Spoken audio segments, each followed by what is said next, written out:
Brain washing ಆಗ್ತಾ ಇದೆ ನಮ್ಮ ಸರ್ಕಾರಿ ಶಾಲೆಗಳಲ್ಲಿ, ಅನುದಾನಿತ ಶಾಲೆಗಳಲ್ಲಿ, ಸಾರ್ವಜನಿಕ ಇದರಲ್ಲಿ ನಿಲ್ಲಬೇಕು. ಖರ್ಗೆ ಕುಟುಂಬ ಕಲಬುರಗಿಯನ್ನ ತಮ್ಮ ಜಹಗೀರು ಮಾಡಿಕೊಂಡಿದೆ. ಕಲಬುರಗಿಯಲ್ಲಿ ನಡೆಯುವ ಅನಾಚಾರಗಳು, ಅತ್ಯಾಚಾರಗಳು, ಮಾಫಿಯಾಗಳು ರಾಜ್ಯದ ಜನತೆಗೆ ಗೊತ್ತಾಗಲೇಬಾರದು. ಹೀಗಾಗಿ ಪ್ರಿಯಾಂಕ್ ಖರ್ಗೆ ಅವರು ಸ್ಥಳೀಯ ಸಮಸ್ಯೆಗಳನ್ನ ಬಿಟ್ಟು ಇಲ್ಲದ ವಿವಾದಗಳನ್ನ ಹುಟ್ಟಿ ಹಾಕೋದ್ರಲ್ಲೇ ಕಾಲಹರಣ ಮಾಡ್ತಾ ಇದ್ದಾರೆ. ನೋಡಿ, ಬಿಜೆಪಿ ಪಾರ್ಟಿ ಏನಿದೆ RSS ಕೈಗೊಂಬೆ. RSS ತೆಗೆದ್ಬಿಟ್ರೆ ಬಿಜೆಪಿನೇ ಇಲ್ಲ. ಕಾಂಗ್ರೆಸ್ ಅಧಿಕಾರಕ್ಕೆ ಬಂದ ಆರಂಭದಲ್ಲಿ ಜಿಲ್ಲೆಯಲ್ಲಿ ಮರಳು ಮಾಫಿಯಾಗೆ ಕರ್ತವ್ಯ ನಿರತ ಪೊಲೀಸ್ ಪೇದೆ ಮಯೂರ್ ಚೌಹಾಣ್ ಬಲಿಯಾಗಿತ್ತು. ಟ್ರ್ಯಾಕ್ಟರ್ ಹತ್ತಿಸಿ ಭೀಕರವಾಗಿ ಕೊಲೆ ಮಾಡಲಾಗಿತ್ತು. ಅಲ್ಲಿಂದ ಕಲಬುರಗಿಯಲ್ಲಿ ಕಾಂಗ್ರೆಸ್ ಗೂಂಡಾಗಳು ಆಡಿದ್ದೇ ಆಟ ಆಗಿದೆ. ಕಲಬುರಗಿ ಜಿಲ್ಲೆಯ ಭೀಮಾ ನದಿ ತೀರದಲ್ಲಿ ಅಕ್ರಮವಾಗಿ ಬೃಹತ್ ಮರಳು ಮಾಫಿಯಾ ದಂಧೆ ನಡೀತಾ ಇದ್ರು. ಉಸ್ತುವಾರಿ ಸಚಿವ ಪ್ರಿಯಾಂಕ್ ಖರ್ಗೆ ಆಗ್ಲಿ, ಸರ್ಕಾರವಾಗ್ಲಿ ಯಾವುದೇ ಕ್ರಮವನ್ನ ಕೈಗೊಳ್ಳದೆ ಸೈಲೆಂಟ್ ಆಗಿದೆ.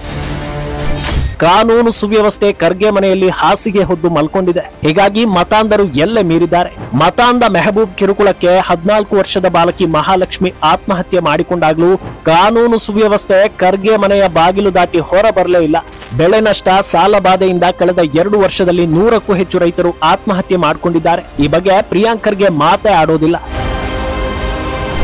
RSS ಯುವಕರಲ್ಲಿ ವಿಷ ಬೀಜ ಬಿತ್ತುತ್ತಿದೆ, ಶಾಂತಿ ಸುವ್ಯವಸ್ಥೆ ಹಾಳು ಮಾಡುತ್ತಿದೆ ಅಂತ ಬುರುಡೆ ಬಿಡುವ ಪ್ರಿಯಾಂಕ್ ಖರ್ಗೆ ಅವರೇ, ಕಲಬುರಗಿಯಲ್ಲಿ ನೀವು ಯುವಕರ ಮನಸ್ಸಲ್ಲಿ ತುಂಬ್ತಾ ಇರೋದಾದ್ರೂ ಏನು? ಜಿಲ್ಲೆಯ ಯುವಕರಿಗೆ ಕೊಟ್ಟ ಕೊಡುಗೆ ಏನು? ಮುಂದಿನ ಪೀಳಿಗೆಗಾಗಿ ಯುವಕರನ್ನ ಎಷ್ಟರ ಮಟ್ಟಿಗೆ ಸಿದ್ಧಪಡಿಸುತ್ತಿದ್ದೀರಿ ಅನ್ನೋದನ್ನ ಒಮ್ಮೆ ನೋಡಿ.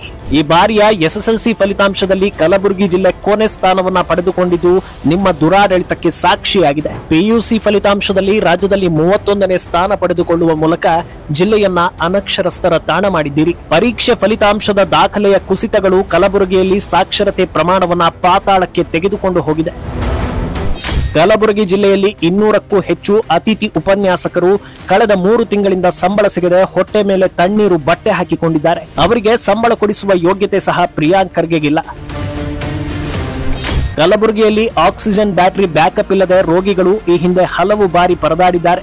ನರ್ಸ್ಗಳು ಕೈಯಾರೆ ಆಕ್ಸಿಜನ್ ಪಂಪ್ ಮಾಡಿ ರೋಗಿಗಳಿಗೆ ಉಸಿರು ನೀಡುವಂತಹ ದುಸ್ಥಿತಿ ನಿರ್ಮಾಣವಾಗುತ್ತಲೇ ಇದೆ. ಇಂತಹ ಅವ್ಯವಸ್ಥೆಯ ನಡುವೆ ಕಳೆದ 2 ವರ್ಷದಲ್ಲಿ 100 ಗರ್ಭಿಣಿಯರು ಸರಿಯಾದ ಚಿಕಿತ್ಸೆ ಸಿಗದೆ ಸಾವನ್ನಪ್ಪಿದ್ದಾರೆ. ಜಿಲ್ಲೆಯಲ್ಲಿ ಸರ್ಕಾರಿ ಆಸ್ಪತ್ರೆಗಳ ಪರಿಸ್ಥಿತಿ ನೋಡಿದರೆ ಇದೇನೋ ಆಸ್ಪತ್ರೆಯೋ ದನದ ಕೊಟ್ಟಿಗೆಯೋ ಎನ್ನುವ ಅನುಮಾನ ಬರುತ್ತೆ. ಅಷ್ಟರ ಮಟ್ಟಿಗೆ ಕಲಬುರಗಿಯ ಸರ್ಕಾರಿ ಆಸ್ಪತ್ರೆಗಳು ಕೆಟ್ಟು ಹೋಗಿವೆ. ಕಲ್ಯಾಣ ಕರ್ನಾಟಕ ಪ್ರದೇಶ ಅಭಿವೃದ್ಧಿ ಮಂಡಳಿಗೆ 2024-25ರ ಆರ್ಥಿಕ ವರ್ಷದಲ್ಲಿ ಸರ್ಕಾರ 13,000 ಕೋಟಿ ಕೊಟ್ಟಿದೆ ಎಂದು ಬಡಾಯಿ ಕೊಚ್ಚಿಕೊಳ್ತಾ ಇದೆ. ಆದರೆ ಅಸಲಿಗೆ ಕೊಟ್ಟಿದ್ದು ಮಾತ್ರ ಕೇವಲ 3,000 ಕೋಟಿ. ಈ ಅನ್ಯಾಯ ಪ್ರಶ್ನಿಸಿ ಸಚಿವ ಪ್ರಿಯಾಂಕ್ ಖರ್ಗೆ ಅನುದಾನ ತರುವ ತಾಕತ್ತು ಸಹ ತೋರಿಸಲಿಲ್ಲ. 100 ಹಳ್ಳಿಗಳಲ್ಲಿ ಕುಡಿಯೋಕೆ ನೀರು ಪೂರೈಕೆ ಮಾಡಿಲ್ಲ. ಕಲಬುರಗಿ ಜಿಲ್ಲೆಯಲ್ಲಿ ಉಂಟಾದ ಭಾರಿ ಪ್ರವಾಹದಿಂದ ಜನ ಜಾನುವಾರುಗಳು ಆಶ್ರಯ ಸಿಗದೆ ಪರದಾಡ್ತಾ ಇದ್ರು, ಪರಿಹಾರ ಕಾರ್ಯಗೊಂಡಿಲ್ಲ. ತವರು ಜಿಲ್ಲೆ ಉಸ್ತುವಾರಿ ವಹಿಸಿಕೊಂಡಿರುವ ಪ್ರಿಯಾಂಕ್ ಖರ್ಗೆ ಅವರು ಇಡೀ ಜಿಲ್ಲೆಯನ್ನೇ ಸರ್ವನಾಶ ಮಾಡ್ತಾ ಇದ್ದಾರೆ. ಈ ಎಲ್ಲಾ ಸಮಸ್ಯೆಗಳ ಬಗ್ಗೆ ಮಾತಾಡಿ ಪರಿಹಾರ ಕೈಗೊಳ್ಳೋದು ಬಿಟ್ಟು RSS ಬಗ್ಗೆ ಮಾತಾಡೋದಕ್ಕೆ ಯಾವ ನೈತಿಕತೆ ಇದೆ, ಯೋಗ್ಯತೆ ಇದೆ ಮಿಸ್ಟರ್ ಖರ್ಗೆ ಅವರೇ?